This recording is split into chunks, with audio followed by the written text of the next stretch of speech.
जी welcome back students. अच्छा जी, कमर hand raise करें और आप अपना क्वेश्चन पूछें।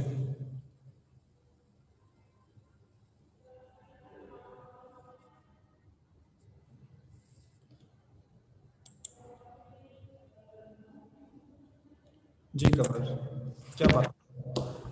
सर जी क्वेश्चन मेरा ये था कि हम दो क्लासेस बनाते हैं ना, एक स्टूडेंट की क्लास बनाते हैं और एक स्टूडेंट एरे की क्लास बनाते हैं। ठीक है। इसमें सर इन दोनों में sir main main main method नहीं होगा, जस्ट क्लासेस हैं। अच्छा। तो सर स्टूडेंट में सर जो डेटा मेंबर्स होंगे ना, वो लेट्स सपोज के स्टूडेंट की आईडी और स्टूडेंट का नेम है। ठीक है।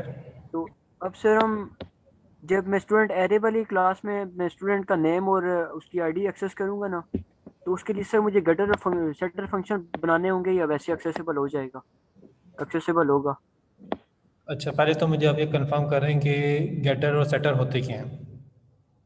सर गटर और सेटर ये होते हैं कि हम किसी मतलब कि अगर हम स्टूडेंट की क्लास में गटर या सेटर बनाते हैं ना, तो वो या फिर किसी और फंक्शन या किसी और क्लास से वो वैल्यूज लेते हैं और वैल्यूज सेट करते हैं। और फिर अगर हम उन वैल्यूज को किसी दूसरी क्लास में एक्सेस करना चाहें तो मतलब गेटर के फंक्शन के थ्रू हम उसे एक्सेस कर सकते हैं। ठीक है। अब आपने जो सेटर का फंक्शन यूज़ करना है, गेटर का यूज़ करना है, इसका मकसद ये होगा कि आप जब सेटर का फंक्शन यूज़ करेंगे, यानी कि सेट का फंक्शन यूज़ करेंगे, तो आप उनकी जो क्लास है, उसके ऑब्जेक्ट की एट्रीब्यूट्स की वैल्यूज़ को सेट कर रहे होंगे, उनको वैल्यू असाइन कर रहे होंगे। यस सर, बिल्कुल ऐसा ही होगा। आप वैल्यूज़ जो असाइन करते हैं एट्रीब्यूट्स को, उसके हमने 3 तरीके पढ़े थे ग़ालिबन लास्ट वीक के अंदर। क्या तरीके थे? एक था कि आप डायरेक्टली जो एट्रीब्यूट्स हैं उनको डायरेक्टली वैल्यू असाइन कर दें। Yes sir. Directly value assign करने के लिए जो एट्रीब्यूट्स हैं उनको पब्लिक होना ज़रूरी है। ठीक है। Yes sir. दूसरा तरीका ये है कि आप मेथड के ज़रिए से उनको वैल्यू असाइन करें। तो यस मेथड सर। की अगर वैल्यू असाइन करनी है तो उसके लिए आप गेटर और सेटर फंक्शन बना के यूज़ कर सकते हैं। तीसरा जो तरीका था वो कंस्ट्रक्टर से है, जो कि आज हमने किया है। तो इस तरीके से भी आप वैल्यू असाइन कर सकते हैं। ठीक है। अब कौन सा तरीका इस्तेमाल करना है ये डिपेंड करता है कि आपकी जो प्रॉब्लम लॉजिक है वो क्या है। अगर सिंपलेस्ट वे में देखें तो आप डायरेक्टली वेरिएबल्स की वैल्यू असाइन कर सकते हैं। उसके लिए आपको पब्लिक रखना पड़ेगा। आप दूसरी क्लास में उसके ऑब्जेक्ट से डॉट ऑपरेटर की मदद से उसकी एट्रीब्यूट की वैल्यूज़ को आप सेट भी कर सकते हैं और उसकी वैल्यूज़ को आप डिस्प्ले भी करवा सकते हैं। ठीक है।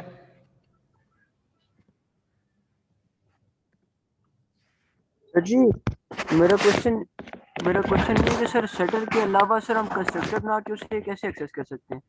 कंस्ट्रक्टर बना के आप वैल्यूज़ जो है वो सेट कर सकते हैं, लेकिन सर गेट वो नहीं कर सेटर ही सकते। हो गया ना फिर। नहीं, सेटर नहीं होगा। सेटर एक अलग चीज़ है और कंस्ट्रक्टर अलग चीज़ है। कंस्ट्रक्टर उस वक्त कॉल होता है जब ऑब्जेक्ट बनता है। सेटर तो आप कभी भी कॉल कर सकते हैं, किसी टाइम भी कर सकते हैं। तो सर सेटर को कॉल करने के लिए भी तो ऑब्जेक्ट का होना जरूरी होगा, जी बिल्कुल, उस ऑब्जेक्ट क्लास का। होना ज़रूरी होगा। कंस्ट्रक्टर जो है वो ऑब्जेक्ट क्रिएट कर रहा होगा और जो सेटर है वो ऑब्जेक्ट खुद कॉल कर रहा होगा। दोनों में फ़र्क है ना। ठीक है सर। ठीक है। आई होप कि आपको बात, आपका जो क्वेश्चन है वो आपको समझ आ गया होगा कि उसका क्या सलूशन है। ठीक है। यस सर, सही है। Thank you. अच्छा जी। हाँ जी। नेक्स्ट जो है वो हम यहाँ पे कंस्ट्रक्टर ओवरलोडिंग देखने लगे हैं। Constructor overloading in Java is a technique of having more than one constructor with different parameters list. Constructor overloading कहते हैं कि हमारे क्लास के अंदर एक से ज़्यादा कंस्ट्रक्टर हों और उनमें डिफरेंट पैरामीटर लिस्ट हों। They are arrange in a way that each constructor performs are different task. इनको इस तरतीब से रखा जाएगा कि वो एक मखसूस काम परफॉर्म करें। They are differentiated by compiler by the number of parameter in the list and their type.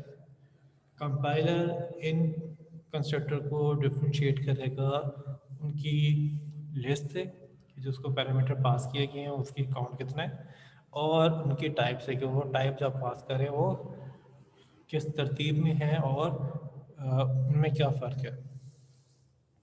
Compiler differentiate constructor on the basis of number of parameters, types of the parameters and order of the parameter.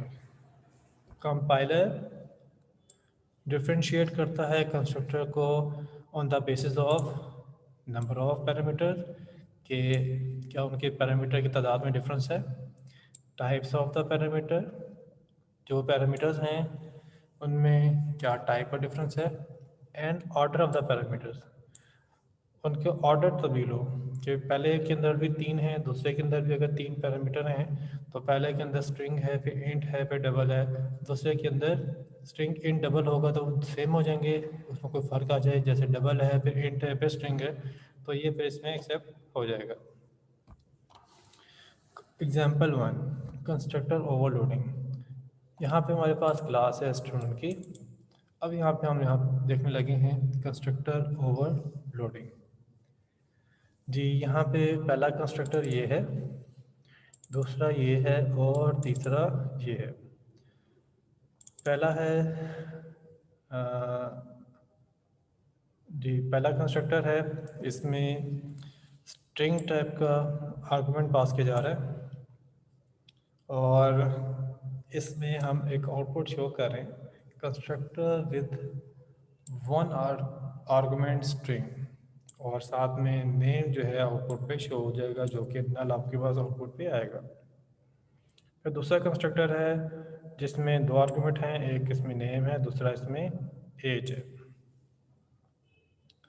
तो इसमें कैसे काम हो रहा है, इसमें हो रहा है जी system dot out dot println, और इसमें हम कर रहे हैं कंस्ट्रक्टर विद 2 आर्गुमेंट्स, और इसमें आउटपुट पे आएगा फर्दर स्ट्रिंग एंड इंटीजर, और इसमें नेम और एज जो है वो आउटपुट पे आएगी। नेम की जगह पे आपके पास आ रहा होगा नल और एज की जगह पे आपके पास आ रहा होगा 0। तीसरा इसमें है आर्गुमेंट, तीसरा कंस्ट्रक्टर है इसमें। अब इसमें अगर देखें तो यहाँ पे एक इंटीजर यूज़ हो रहा है आईडी, और इसकी ज़रूरत में जब ये वाला कंस्ट्रक्टर कॉल करेंगे तो कंस्ट्रक्टर विद 1 आर्गुमेंट इंट, और उसके सूरत में आईडी की वैल्यू जो है वो 0 आपके पास आउटपुट पे शो हो जाएगी। तो यहाँ पे 3 कंस्ट्रक्टर जो है मौजूद हैं, इसको हम कहेंगे कि ये कंस्ट्रक्टर ओवरलोडिंग हो रही है। अगर एक कंस्ट्रक्टर होता है तो कंस्ट्रक्टर ओवरलोडिंग नहीं होती। अगर 2 कंस्ट्रक्टर हैं जिस तरतीब में भी हैं, कंस्ट्रक्टर जिस तरतीब में भी हैं, कोई पहले है पहला वाला डिफ़ॉल्ट है या दूसरा वाला डिफ़ॉल्ट है, या पहला पैरामीटर 3 है या पहला वाला पैरामीटर 2 हैं, जैसा भी है, तो इसमें अगर एक से ज़्यादा कंस्ट्रक्टर होंगे तो इसे हम कहेंगे कंस्ट्रक्टर ओवरलोडिंग परफॉर्म हो रही है। अब यहाँ पे मेन क्लास है, इस मेन क्लास में देखें ये मेन मेथड है, और इस मेन मेथड में हमने 3 ऑब्जेक्ट बनाए, एक S1 है, एक S2 है और एक S3 है। S1 को देखिएगा, S1 हम बना रहे हैं तो उसके लिए कंस्ट्रक्टर यूज़ कर रहे हैं, उसमें एक स्ट्रिंग पास कर रहे हैं। जब हम स्ट्रिंग पास कर रहे हैं तो उस सूरत में कौन सा कंस्ट्रक्टर कॉल होगा, वो कंस्ट्रक्टर कॉल होगा जिसमें string as a argument receive हो रहा है और सिर्फ एक आर्गुमेंट के तौर पे वो रिसीव हो रहा है। ठीक है, इसके बाद दूसरा अगर आप देखें स्टूडेंट S2, और इसमें ये वाला कंस्ट्रक्टर कॉल हो रहा है। इस कंस्ट्रक्टर में देखिए तो 2 आर्गुमेंट पास हो रहे हैं, एक स्ट्रिंग पास हो रही है और दूसरा इंटीजर वैल्यू पास हो रही है। ठीक है, तो अब ये जो स्ट्रिंग पास हो रही है साथ में इंटीजर वैल्यू पास हो रही है, अब ये वाला जो कंस्ट्रक्टर है वो कॉल होना चाहिए, तो ये कौन से वाला है वो देखते हैं। तो जी ये वाला कंस्ट्रक्टर है जिसमें एक स्ट्रिंग और एक इंटीजर वैल्यू जो है पास हो रही है, तो ये वाला कंस्ट्रक्टर इस सूरत में कॉल होगा। अब इस दफ़ा में जो S3 है इसकी सूरत में अगर आप देखें तो यहाँ पे जो कंस्ट्रक्टर कॉल हो रहा है उसमें एक इंटीजर वैल्यू पास हो रही है, तो अब ऐसी सूरत में कौन सा वाला कंस्ट्रक्टर कॉल होना है, इसमें ये वाला कंस्ट्रक्टर जिसमें एक इंटीजर वैल्यू जो है वो पास हो रही है। तो आप देख सकते हैं कि जब S1 बनाया गया तो उस सूरत में ये स्टेटमेंट आउटपुट पे आई, constructor with 1 argument string Sikandar. ठीक है, इसके बाद S2 को देखें, यहाँ पे जब S2 बना तो उस वक्त में आपका ये वाली output I, constructor with 2 arguments, string and integer, Danish 26। ठीक है। और जब ये वाला कंस्ट्रक्टर कॉल हुआ तो उस वक्त में हमारे पास ये स्टेटमेंट आउटपुट पे आई, constructor with 1 argument int colon 3256। तो ये देखें, आप देख सकते हैं कि कौन से कंस्ट्रक्टर कॉल पे कौन सा वाला कंस्ट्रक्टर जो है वो कॉल हो रहा है। तो ये हमारे पास एक एग्जांपल है कंस्ट्रक्टर ओवरलोडिंग की। अब दूसरी एग्जांपल देखते हैं। यहाँ पे इसका स्टूडेंट क्लास है, इसके अंदर 3 आर्गूमेंट हैं, आईडी, नेम और एज। अच्छा, यहाँ पे जो कंस्ट्रक्टर है इसमें आई और एन इंटीजर और स्ट्रिंग वैल्यू जो है वो यूज़ हो रही है। दूसरे में देखें तो यहाँ पे जो स्टूडेंट है इसमें आई, एन और ए इंटीजर, नेम और फिर से इंटीजर स्ट्रिंग और फिर से इंटीजर जो है वो यूज़ हो रही है। अब डिस्प्ले का मेथड है। अब आ जाते हैं हम यहाँ पे मेन में आके देखें तो हमने यहाँ पे एक स्टूडेंट क्लास का ऑब्जेक्ट बनाया S1 और इसके लिए हमने क्या पास किया, इंटीजर और स्ट्रिंग। तो इस सूरत में कौन सा कंस्ट्रक्टर कॉल होगा जी, ये वाला कंस्ट्रक्टर कॉल होगा जिसमें एक इंटीजर और एक स्ट्रिंग पास कर रहे हैं। ठीक है। इसके बाद दूसरा देखें तो S2 जो बन रहा है उसके लिए हम यहाँ पे एक इंटीजर, फिर स्ट्रिंग और फिर इंटीजर पास कर रहे हैं। तो इस वक्त में कौन सा कंस्ट्रक्टर कॉल होगा, ये वाला जिसमें पहले इंटीजर है, फिर स्ट्रिंग है और फिर इंटीजर जो है वो पास हो रहा है।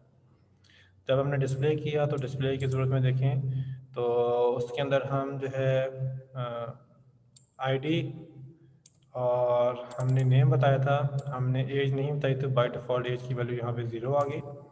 दूसरा है इसमें हमने आईडी बताई थी, नेम बताया था, एज जो थी वो हमने 25 बताई थी, तो वो हमारे आउटपुट पे यहाँ पे शो हो रही है। अच्छा, अब इसके बाद हम नेक्स्ट देखने लगे हैं this keyword in Java. This एक कीवर्ड है जो कि जावा में इस्तेमाल होता है, तो उसके बारे में देखेंगे कि वो क्या है, किस तरीके से है और उसका किस तरीके से इस्तेमाल किया जा सकता है। There can be a lot of usage of Java this keyword. जावा का दिस कीवर्ड जो है वो मुख्तलिफ तरीक़ों से इस्तेमाल किया जा सकता है।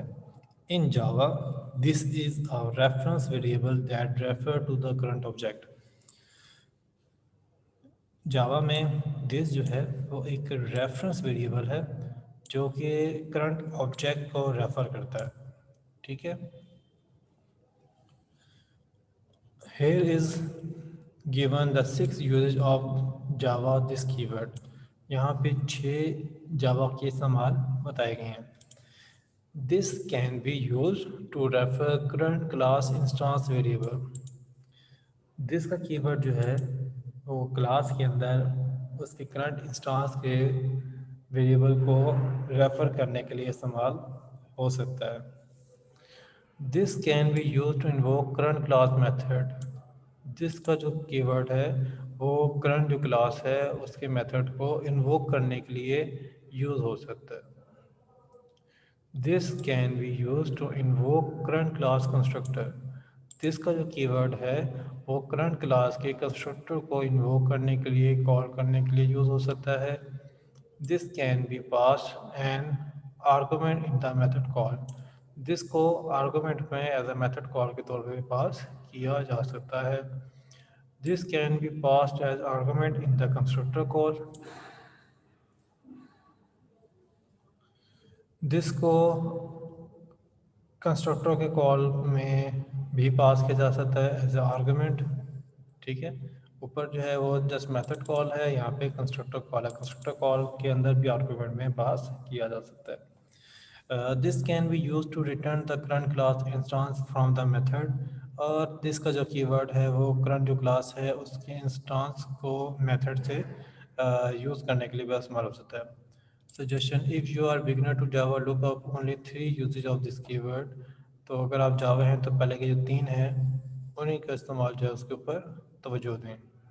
अच्छा जी, पहला यहाँ पे है this to refer current class instance variable.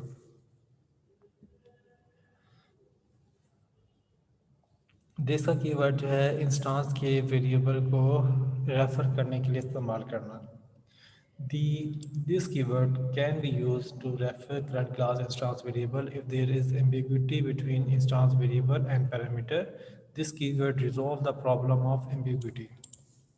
This का जो कीवर्ड है ये करंट क्लास के जो डाटा मेंबर्स हैं उनको रेफर करने के लिए भी इस्तेमाल हो सकता है। जब एम्बिग्यूटी आ जाए यानी कि कन्फ्यूजन आ जाए कि आपका इंस्टांस वेरिएबल को आपने यूज़ करना है या पैरामीटर को यूज़ करना है, तो वहाँ पे हम कीवर्ड से जो है इस प्रॉब्लम को रिजॉल्व कर लेते हैं। Understanding the problem without this keyword. अब जरा हम यहाँ पे प्रॉब्लम समझने लगें कि प्रॉब्लम क्या है जो कि दिस कीवर्ड जो है उस प्रॉब्लम को रिजॉल्व कर सकता है। Let's understand the problem if we don't use this keyword by the example given below. अब हम इस एग्जांपल में देखेंगे कि दिस कीवर्ड करना इस्तेमाल करना जो है वो किस तरीके से प्रॉब्लम जो है क्रिएट कर सकता है। यहाँ पे हमारे पास क्लास है, क्लास का नाम है स्टूडेंट, और इसमें देखिए हमारे पास एक वेरिएबल है रोल नंबर, एक है स्ट्रिंग नेम और एक है इसमें फ्लो टाइप की फी। आप इसमें देखिएगा कि यहाँ पे हमारे पास है स्टूडेंट क्लास, यहाँ पे एक कंस्ट्रक्टर कॉल हो रहा है। अब कंस्ट्रक्टर जब कॉल हो रहा है तो इस कंस्ट्रक्टर के अंदर हमने आर्गुमेंट लिए हैं रोल नंबर, नेम और फी। अब अगर आप यहाँ पे देखें ना तो यहाँ पे नीचे की जो स्टेटमेंट था ना यहाँ पे आके एम्बिग्विटी आ गई है, यहाँ पे आके कन्फ्यूजन आ गया, मसला आ गया, परेशानी आ गई है। अब क्या परेशानी है? परेशानी ये है कि हमारे पास जो आर्गुमेंट है उसके भी ROLLNO इसके जो लेटर्स हैं सारे के सारे स्मॉल लेटर्स हैं, और जो हमारा जो एट्रीब्यूट है उसमें भी ROLLNO इसके भी तमाम आर्गुमेंट जो हैं वो जो लेटर्स हैं वो स्मॉल लेटर्स में हैं। अब इसी तरीके से नेक्स्ट अगर आप देखें तो नेम में भी यही मसला है, फीस में भी ये मसला है। ठीक है। अच्छा, यहाँ पे जो डिस्प्ले का मेथड है इसके अंदर जो है वो रोल नंबर, नेम और फी में कोई इशू नहीं होगा, क्योंकि यहाँ पे दो सेम टाइप के वेरिएबल यूज़ नहीं हो रहे। तो यहाँ पे जो है बाई डिफ़ॉल्ट जो है वो किसको यूज़ किया जाएगा, जो क्लास एट्रीब्यूट्स हैं उनको यूज़ किया जाएगा। लेकिन इस कंस्ट्रक्टर के अंदर जो है यहाँ पे कन्फ्यूजन आ रही है कि यहाँ पे ये रोल नंबर किसको जो है कंसिडर कर रहा है। यहाँ पे इस वक्त जो रोल नंबर है वो इस आर्गुमेंट वाले रोल नंबर को कंसिडर कर रहा है, जबकि हमें जो रिसीविंग आर्गुमेंट है, रिसीविंग जो एट्रीब्यूट वेरिएबल है उसको हमने एट्रीब्यूट वाला वेरिएबल यूज़ करना है, लेकिन यहाँ पे ये इसी आर्गुमेंट वाले को यहाँ पे यूज़ कर रहा है। ठीक है। तो ये बाकी जो है वो टेस्ट क्लास है, टेस्ट दिस वन क्लास है। इसमें हमने मेन मेथड के अंदर दो स्टूडेंट क्लास का ऑब्जेक्ट बनाए और फिर इनको हम डिस्प्ले करवाया। अभी इसमें जो है ना यहाँ पे एरर आएगा। अच्छा, in the above example parameter formal arguments and instance variable are same. तो ऊपर जो हमारे पास कंस्ट्रक्टर है उसके अंदर जो फॉर्मल आर्गुमेंट्स हैं और जो इंस्टांस वेरिएबल हैं उनमें बिल्कुल सेम है। So we are using this keyword to distinguish local variable and instance variable. तो इसमें हम जो है वो दिस जो कीवर्ड है इसको इंस्टांस वेरिएबल और लोकल वेरिएबल के दरमियान में फ़र्क के लिए इस्तेमाल करेंगे। ठीक है। अच्छा जी, अब इसका सोल्यूशन आ रहा है, solution of the above problem by this keyword. अब यहाँ पे देखिएगा कि यहाँ पे वही रोल नंबर, नेम और फीस है। अब ज़रा इस कंस्ट्रक्टर में आ जाएं। अब इस कंस्ट्रक्टर में हम यहाँ पे देखेंगे कि जो ये रोल नंबर है उसको हमने एज इट इज़ लिख लिया, और जो हमारा क्लास का एट्रीब्यूट है रोल नंबर उसको हमने दिस के कीवर्ड के साथ यूज़ किया। तो यहाँ पे देखें ये दिस डॉट रोल नंबर लिखा, तो अब ये दिस जो है ये आइडेंटिफाई कर रहा है कि ये इस क्लास का या इस ऑब्जेक्ट का जो ये एट्रीब्यूट है ये वो है, और जो दिस के बगैर है अब ये क्या है, ये हमारे पास आर्गुमेंट है। तो इस तरीके से दिस के कीवर्ड ने क्या कर दिया कि जो एट्रीब्यूट और आर्गुमेंट के दरमियान में एम्बिग्विटी आ रही थी, कन्फ्यूजन आ रही थी, ये किस वाले का वेरिएबल है, तो हम चाह रहे थे कि वैल्यू असाइन हो हमारे एट्रीब्यूट को। ठीक है। और वैल्यू जो रिसीव कर रहे हैं वो हम आर्गूमेंट से कर रहे हैं। तो अब ये काम करने के लिए हमने क्या किया, हमने दिस का कीवर्ड लगाया, दिस डॉट रोल नंबर। अब यहाँ पे रोल नंबर वही है जो कि आर्गूमेंट में है, ठीक है, लेकिन फ़र्क इस चीज़ का हो गया, अब ये रोल नंबर जो है वो एक्सेस किसको हो रहा है, ये एट्रीब्यूट को जो है वो रेफ़र हो रहा है, और ये जो रोल नंबर है किसको रेफ़र हो रहा है, ये आर्गूमेंट को रेफ़र हो रहा है। सेम इसी तरीके से नेम जो है, ये वाला नेम, ये अब जो है स्टूडेंट का जो एट्रीब्यूट है उसको रेफ़र कर रहा है, और ये नेम जो है आर्गूमेंट को रेफ़र कर रहा है। ये फ़ीस जो है ये एट्रीब्यूट को रेफ़र की जा रही है, और ये फ़ीस जो है ये आर्गूमेंट को रेफ़र की जा रही है। तो दिस का कीवर्ड लगाने की मदद से अगर हमारे आर्गूमेंट और एट्रीब्यूट हैं उनकी अगर वैल्यू सेम भी हैं तो हम उनको डिफ्रेंशिएट कर सकते हैं, डिस्टिंग्विश कर सकते हैं, एक दूसरे से सेपरेट व्यू कर सकते हैं, ठीक है। तो अब ज़रा इस प्रोग्राम की आउटपुट देखें तो यहाँ पे अब आप देख सकते हैं कि इसमें उनके प्रॉपर आउटपुट की वैल्यू जो है वो आ गई। If local variable formal arguments and instance variable are different, there is no need to use this keyword like in following program. अगर जो आर्गूमेंट हैं और जो एट्रीब्यूट हैं वो वैसे ही डिफरेंट हैं तो फिर दिस कीवर्ड की इस्तेमाल करने की ज़रूरत नहीं है। तो अब यहाँ पे देखिएगा, यहाँ पे वही कंस्ट्रक्टर है। अब इस कंस्ट्रक्टर के अंदर रोल नंबर के लिए आर आर्गूमेंट के तौर पे यूज़ हो रहा है, एन जो है वो नेम के लिए यूज़ हो रहा है, और एफ जो है वो फीस के लिए यूज़ हो रहा है। तो यहाँ पे roll number equals to R, name equals to N, और फी इक्वल्स टू एफ लिखने से कोई इशू नहीं है, क्योंकि यहाँ पे दो वेरिएबल जो है वो सेम तरह के नहीं हैं। तो इसलिए अब यहाँ पे कोई एम्बिग्यूटी नहीं है, कोई कन्फ्यूजन नहीं है, तो आप दिस के बगैर भी इसका इस्तेमाल कर सकते हैं। अगर आप यहाँ पे दिस लगा भी रहे हैं तब भी कोई इशू नहीं, आप यूज़ कर सकते हैं।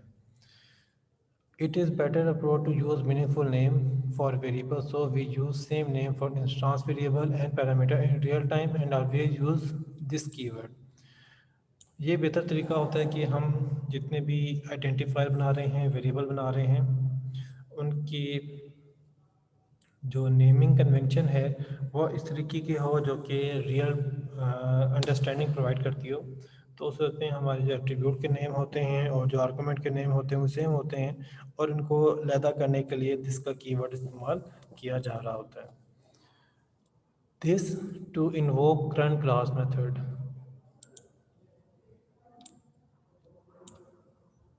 जी, ओके। अच्छा, this to invoke current class method, you may invoke method of current class by using this keyword. आप एक मेथड को कॉल कर सकते हैं दिस के कीवर्ड से। If you don't use the this keyword, compiler automatically add this keyword while invoking the method. Let's see the example. अच्छा जी, यहाँ पे हमारे पास एक क्लास है void, क्लास है a, और इसमें मेथड है m, इसमें एक मेथड है n, और इसमें हमने मेथड कॉल किया है m। कंपाइलर जो है उसमें जो ये m है उसके साथ जो है वो दिस का कीवर्ड खुद लगा लेता है। तो दिस डॉट एम जो है उसका मतलब ये है कि हम इसी क्लास का एम वाला मेथड जो है वो कॉल कर रहे हैं। तो ये दोनों चीज़ें जो है बिल्कुल सेम है।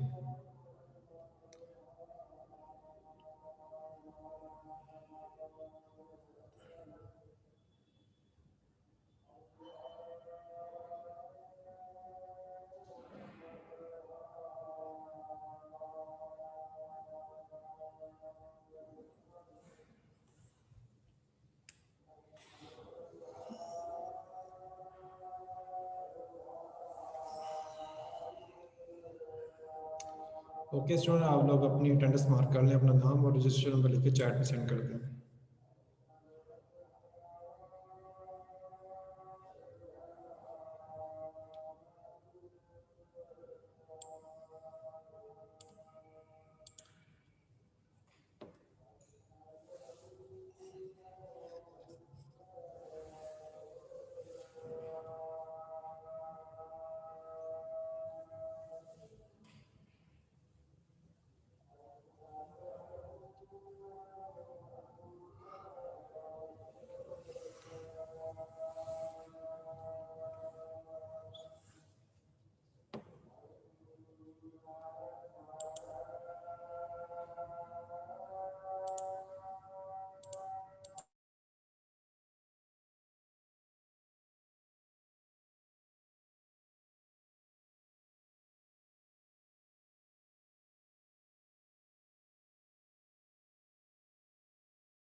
Yes sir.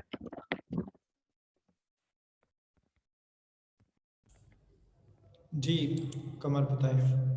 सर मैं स्क्रीन शेयर कर सकता हूँ?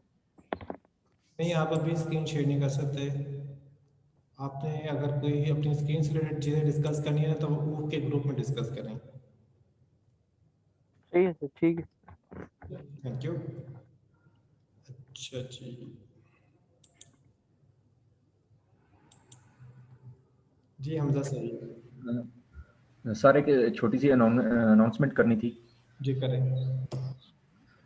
सर वो हमारा क्लास फेलो है अब्दुल हसीब, उसके फादर की डेथ हो गई है, तो सर सब लोगों से दुआ है कि उसके फादर के लिए मग़फ़िरत की दुआ करें। अल्लाह ताला उनकी मग़फ़िरत फरमाए। जी सबको दुआ की इल्तिमास है, उनके लिए कीजिएगा। शुक्रिया हमजा।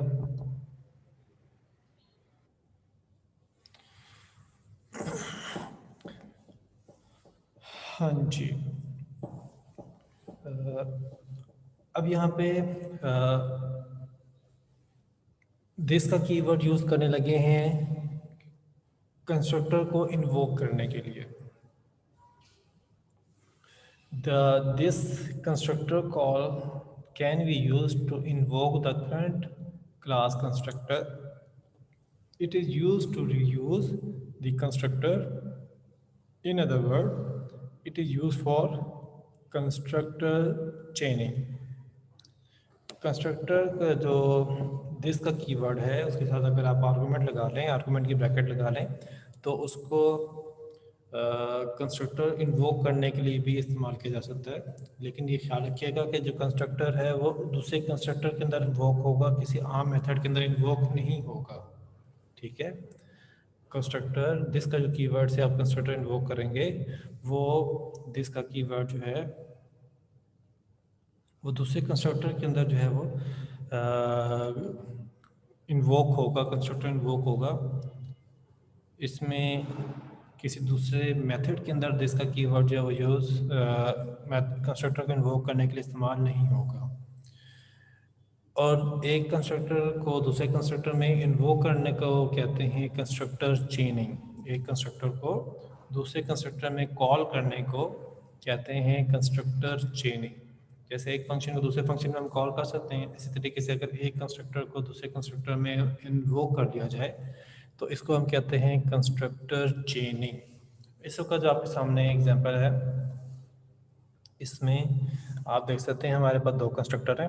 एक कंस्ट्रक्टर है ये वाला, दूसरा कंस्ट्रक्टर है ये वाला। दो कंस्ट्रक्टर हैं। इस वाले कंस्ट्रक्टर में दूसरा वाला है, इसके अंदर हमने दिस और इसके बाद आर्गुमेंट की ब्रैकेट ओपन की, क्लोज की और सेमीकोलन लगाया। तो अब ये क्या करेगा, ये करेगा कि जो ये ऊपर वाला कंस्ट्रक्टर है इसको कॉल करेगा, और इसके बाद अगर आप देखें तो यहाँ पे हम एक वैल्यू ले रहे हैं x, और इसको हम यहाँ पे आगे फर्दर प्रिंट आउट कर रहे हैं।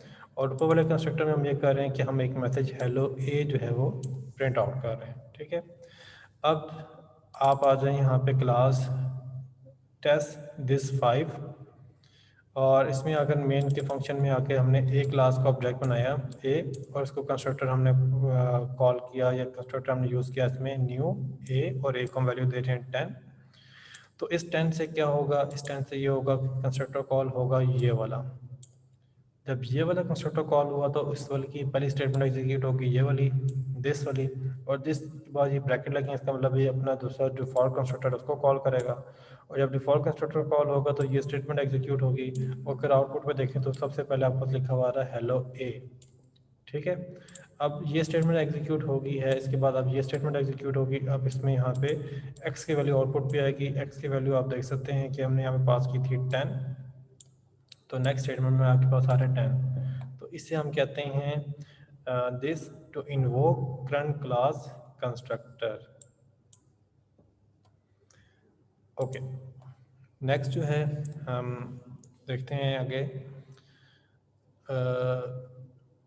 Calling parameterize constructor from default constructor. Parameterize constructor को डिफ़ॉल्ट कंस्ट्रक्टर से हम कॉल करते हैं। अच्छा, अब यहाँ पे वही क्लास है ए, इसमें कंस्ट्रक्टर है ये वाला ए, ये डिफ़ॉल्ट कंस्ट्रक्टर है, और इसके अंदर जो है हम दिस और आर्गुमेंट की ब्रैकेट के अंदर हम 5 और कॉल लगा रहे हैं। अब ये जो दिस है ये क्या कर रहा है, कंस्ट्रक्टर कॉल कर रहा है, लेकिन हमने 5 पास किया तो अब ये कौन सा कंस्ट्रक्टर है, ये कोई डिफ़ॉल्ट कंस्ट्रक्टर कॉल नहीं होगा, अब ये वाला कंस्ट्रक्टर कॉल होगा जो कि पैरामीटराइज कंस्ट्रक्टर है। तो अब पैरामीटराइज कंस्ट्रक्टर में हम यहाँ पे एक्स की वैल्यू पास कर रहे हैं। अब जब ये वाला कंस्ट्रक्टर कॉल होगा तो ये क्या करेगा, सबसे पहले इस वाले कंस्ट्रक्टर को कॉल करेगा, आउटपुट पे ये आएगा और उसके बाद ये वाली स्टेटमेंट जो है एग्जीक्यूट होगी। अच्छा, यहाँ पे एक और चीज़ और करनी है, वो ये कि जो कंस्ट्रक्टर कॉलिंग है वो आप देखेंगे कि जो दिस का कीवर्ड है ना, ये सबसे पहले लिखा जाता है। अगर आप जो है वो सेकंड लाइन में दिस लिखेंगे तो आपको एरर आ जाएगा। तो दिस का जो कीवर्ड आप जब यूज़ करते हैं, तो ख़ास करके जब कंस्ट्रक्टर कॉलिंग करते हैं या आप कोई और मेथड कॉलिंग कर रहे होंगे, तो जो दिस का कीवर्ड होता है नॉर्मली आप देखेंगे कि वो वेरी फर्स्ट लाइन के अंदर जो है वो यूज़ हो रहा होता है। अच्छा, अब जब यहाँ पे हमने टेस्ट दिस 6 क्लास के अंदर इस मेन फंक्शन को यूज़ किया, इसके अंदर हमने एक क्लास का ऑब्जेक्ट बनाया और इसमें हमने डिफ़ॉल्ट कंस्ट्रक्टर से इसका ऑब्जेक्ट बनाया। तो उससे क्या होगा, आप देखें, जब ये इससे ये होगा कि डिफ़ॉल्ट कंस्ट्रक्टर कॉल होगा, डिफ़ॉल्ट कंस्ट्रक्टर कॉल होने के बाद ये दिस से जो 5 वैल्यू है वो इस वाले कंस्ट्रक्टर को पास होगी और ये आपके पास आउटपुट पे शो करेगा 5। तो देखिए सबसे पहले हमारे पास आ गया 5। अब इसके बाद ये स्टेटमेंट एग्जीक्यूट हो चुकी है। अब इसके बाद अगले स्टेटमेंट में होगा हेलो ए, तो इसके बाद हेलो ए जो है आपके आउटपुट पे लिखा हुआ आ रहा है। तो इस तरीके से आप कंस्ट्रक्टर चेनिंग परफॉर्म कर सकते हैं। ओके, तो जी हाँ, हमारे पास टाइम शॉर्ट रह गया, तो इसमें ये हमारा जो लेसन प्लान है, लेसन प्लान नंबर 8 चल रहा है और इसमें जो फर्दर जो एग्जांपल्स हैं वो आप जो है वो इसमें देख सकते हैं। ओके, अच्छा, यहाँ पे एक चीज़ है जो कि इम्पोर्टेंट है यहाँ पे, और वो यहाँ पे सामने आ गई है। मैं ज़रा इसका जिक्र करता हूँ कि आप इसका कीवर्ड जो है अपने ऑब्जेक्ट को पास करने के लिए यूज़ कर सकते हैं। तो देखिए यहाँ पे एक क्लास है S2, इसमें एक मेथड है M, इस M में ये S2 क्लास का ही ऑब्जेक्ट पास हो रहा है। तो अगर आपने इसी ऑब्जेक्ट को जो है वो पास करना है तो आप जो है एक और मेथड है P, इसमें आप M को यूज़ करें और M में जो चूँकि S2 क्लास का ऑब्जेक्ट पास करना है, आप कहते हैं इसी ऑब्जेक्ट को मैंने पास करना है, तो आप यहाँ पे दिस करेंगे तो वही ऑब्जेक्ट जो है पास हो जाएगा। तो यहाँ पे इसकी एक एग्जांपल जो है वो आपके आउटपुट पे यहाँ पे मेथड इज इन्वोक जो है वो लिखा हुआ नज़र आ रहा है।